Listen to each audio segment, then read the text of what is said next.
I want to welcome you to So Close to Toast YouTube channel. Howdy Toasters, hopefully you guys are doing good. Today I have another hashtag regrets video for you. A little Destiny gameplay in the background as filler if you want to watch that as well. I also want to say thank you guys so much for all the support on this series. It means a lot to me that I can share some of my personal experiences with you guys, and that you guys can relate to that, and I can relate to some of the comments that you leave about experiences that you've had as well. So today I have a little bit of a deep topic. I've talked about it a couple times in videos in the past, and it seemed to go really well because, you know, I had a depression video when Ghost was out, and I put that out, and people really responded very well to that. They said it even saved some people's lives, which is just mind-blowing to me. So sometimes I like to revisit some topics, and I think this one is always, you know, kind of a helper to let somebody else out there know that they're not alone. And this revolves around self-abuse. Now, we go through abuse all the time, whether it's verbal, and most of the time it's online where, you know, you see a comment, you see a post or a status or something like that, and if it's relating to you, you know, you feel for that person, or maybe it's against you, and you don't know what to do because it's literally cyber attacks. People don't realize how much it actually hurts somebody. I mean, I see some hurtful comments and hurtful posts, and I don't know what to really think about it. It gets to me. It gets to my head. So I think about self-abuse, which is where, you know, it is from an external point of view. It could be from other people making fun of you. It could be from other people putting you down or telling you you're this, even though you're not. And then eventually you believe it. Once you're told something enough times, it kind of gets to you and you start believing that, even though it's not necessarily true. And that's most of the time. Most of the time it's not true. You're just somebody's repeating a cycle and telling you that maybe you're a horrible person, or you're fat, or you're ugly, or you're not good enough, or you're not popular. And then you start really breaking that down and thinking to yourself that maybe you don't deserve to be on this earth, and you don't deserve to be a friend of this friend or be with this group of people, and you kind of feel like a loner and an outcast. And I speak for a lot of people where I've been there, and most of us have at one point in our life. Some people go through their whole lives without experiencing anything like that, but I think majority of people, no matter even if you are popular, you go through these times where you just feel down and you feel kind of alone and that no one understands. And that's a really dark place because most of the time you're not alone. There's millions of people going through the same exact thing that you're going through. You just don't know where to go to talk to them or how to even know. Most of the time, everybody's very silent. And that's what I found to be the worst thing in the world. And for a long time, I wouldn't tell anybody my problems. You know, I felt I was going to be annoying or bother them with my problems. But that's the point of a friendship or a relationship or family, you know, is to tell them and share with them what's going on in your life, whether it's good or bad, to have them help you and to support you and to always be there for you.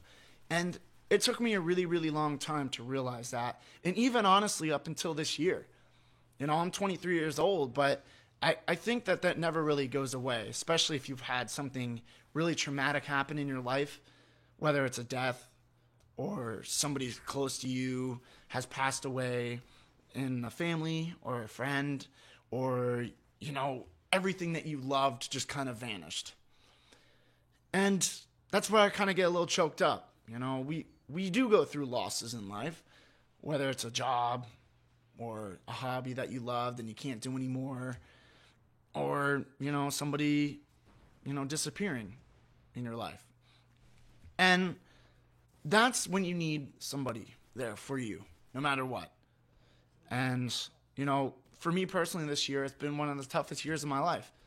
And that's strictly personal, and I won't release any of that, but this year has been tough through injuries and just mental instability. Is that even instability? I think that's a word. But just through injuries that occurred, just mental instability and things that have gone on, majority of this year I felt alone. And it all started off with the robbery the beginning of this year, and that kind of kicked it off. It kicked off the tone of what this year could be like. And once you get into that negative mindset for a while, you think nothing but negative in any situation. And that is the most unhealthy thing to do. And it wasn't until I met my girlfriend, honestly, who brought me out of that and showed me that there is light at the end of the tunnel, that I should look at every situation positively and not negatively.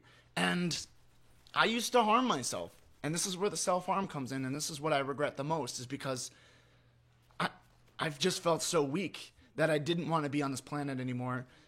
You know, my soul would just fade away and it wouldn't matter. And nobody would care if I was gone or here or not. It didn't matter. I just thought really bad about myself. And that's the worst. You know, to help others, and that's what I love to do, you have to help yourself.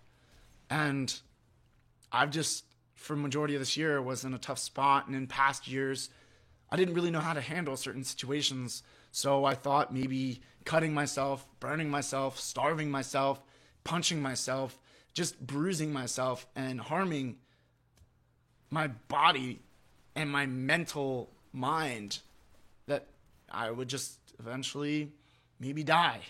And it would be the cure for all the pain. In reality, that's not what it is there for. All that stuff, it makes you feel even weaker.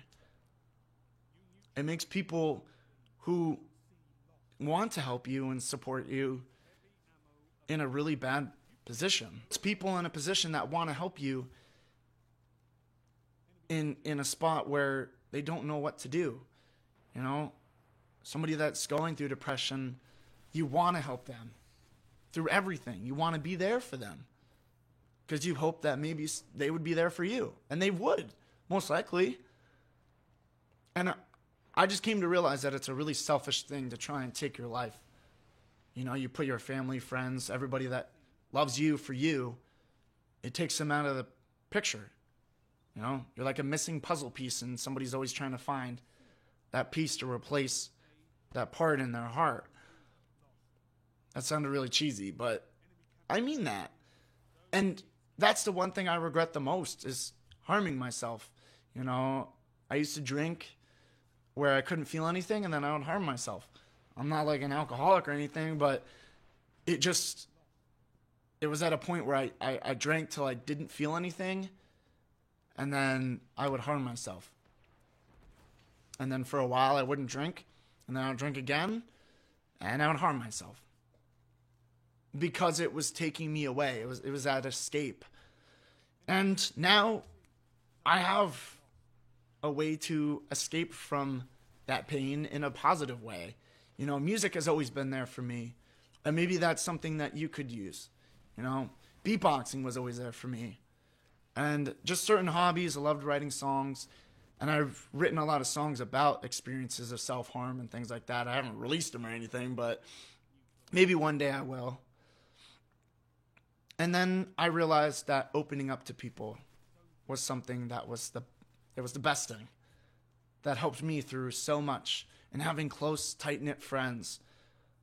And sometimes you don't know who your real friends are until you open up and you let people know what's going on in your life.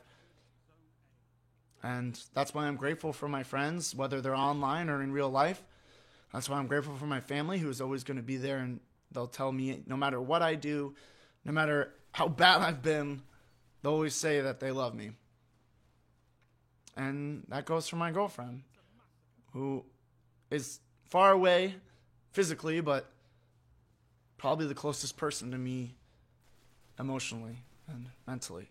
So if any of you guys are going through any depressing situations, I mean, feel free to even comment about it.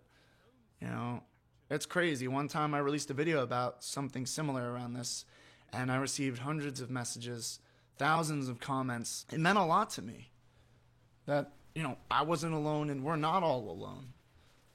So, sorry this is kind of a depressing video, but it's something I regret, and I figured I would take this time to share that with you and just be a little bit more personal with you on a different emotional standpoint.